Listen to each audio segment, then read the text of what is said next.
House to Home, presented by RE/MAX Diamond Realty. All right, everybody, when I go over our YouTube analytics, it tells me that you guys have been watching the last couple episodes of House to Home right here and getting your paperwork in line for those property taxes you're going to have to pay. But the question becomes what to do about actually getting that number assessed. So fortunately, we have someone who is an expert in assessment, the very lovely Liz Duenas, assessment of all types, but it's very good that you join us tonight because these can be kind of dicey times if you either own land or if you've got land that's already been developed upon. Yes. I'm not an assessor, I'm not a tax assessor, but of course... You're our favorite assessor. 2 times. There you go. Well, I guess the thing is, did you pay your property taxes? Because, by the way, they were due February 20.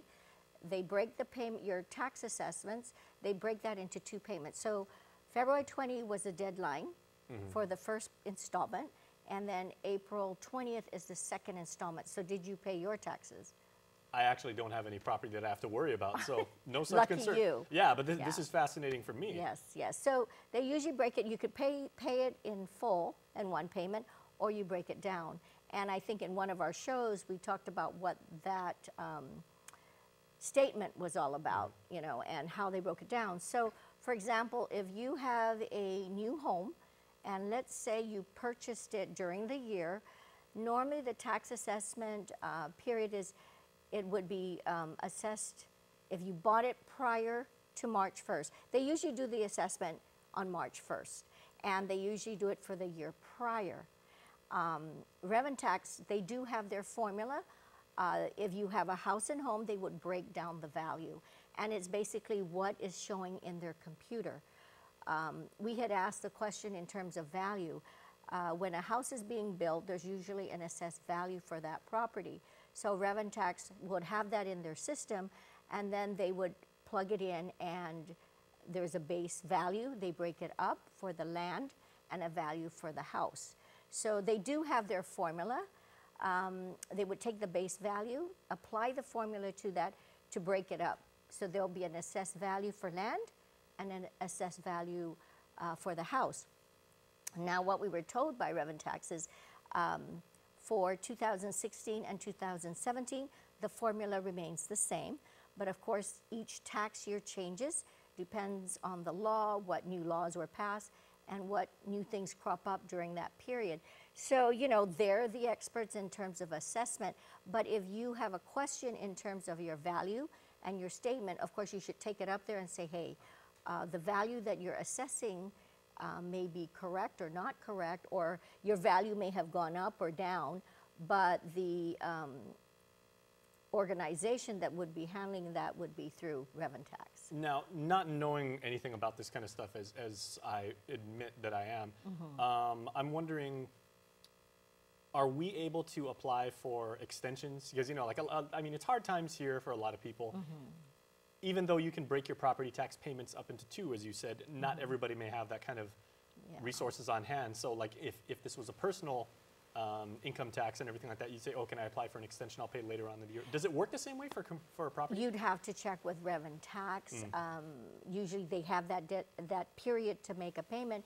Anything beyond that, of course, there are penalties. So you may be able to make an arrangement. I haven't had a situation where we had to do that. But again, you'd have to check with the experts up at Tax. And then again, if anything is paid beyond the due date, there's an assessment. The penalties are applicable. Now, how about, Liz, what if, I know a lot of people on the island, you know, they have land, and like you said, they build a house for residential use, but then at some point they say, this would make a nice mom and pop store, or I want to run like a seamstress operation like out of my extension or something like that. So they're actually using a residential structure, and then they're using part of it for a commercial business and everything. The problem with that is if you're going to, let's say, for example, that particular property, even though it's fronting the road, it might be zoned residential. And if it is zoned residential and you want to rezone it for commercial purposes. So for example, you decide I'm going to run a mom and pop store, and you start to get your business license to do that. They will ask you, where's the property located? We have to do inspection. We have to verify the zone. If none of those boxes are applicable, then you cannot get towards the business. You cannot get to the point where you get a business license. So there are Okay, so that's what holds processes it up. and procedures, and you would probably have to go up to one stop to get your business license and everything in place. Without those things, then you're stuck. But the zoning is critical. So there's many different factors. Your zoning, is your use appropriate with the zone? And if it isn't, there's another way to get that done. You'd have to apply to get the property rezoned.